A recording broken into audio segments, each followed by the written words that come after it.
Le dessein divin qui traverse les générations. Hier, nous avons vu la première parole humaine enregistrée dans la Bible lorsque Adam dit « Ceci est maintenant os de mes os et chair de ma chair ». Jusqu'à ce moment-là, Dieu est celui qui parle, et tout existe parce que Dieu a créé par sa voix, par sa parole. Les cieux, la terre, la lumière, le jardin, les arbres, les animaux et l'être humain ont été amenés à l'existence par le décret de la voix de Dieu.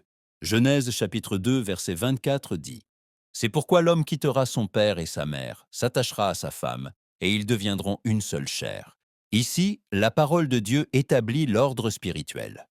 Lorsque le texte dit « quittera », il ne s'agit pas d'abandon, mais de réorganiser la vie.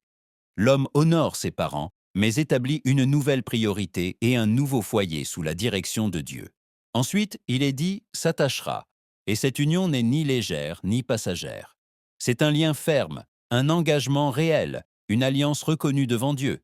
Ce n'est pas une émotion momentanée, mais une décision qui unit des vies, un but et un chemin commun. Et lorsque l'Écriture déclare « ils deviendront une seule chair », elle englobe la totalité du dessein de Dieu. C'est une unité spirituelle, relationnelle et aussi conjugale. Dieu a créé l'union physique dans le mariage, et c'est pourquoi la parole ne la présente pas comme impure, mais comme honorable lorsqu'elle est dans l'ordre divin. L'Écriture le confirme en Hébreux chapitre 13, verset 4, que le mariage soit honoré de tous et le lit conjugal exempt de souillure. Ainsi, une seule chair n'est pas seulement le corps ni seulement l'esprit. C'est une vie partagée, une alliance devant Dieu et une union conforme à sa volonté.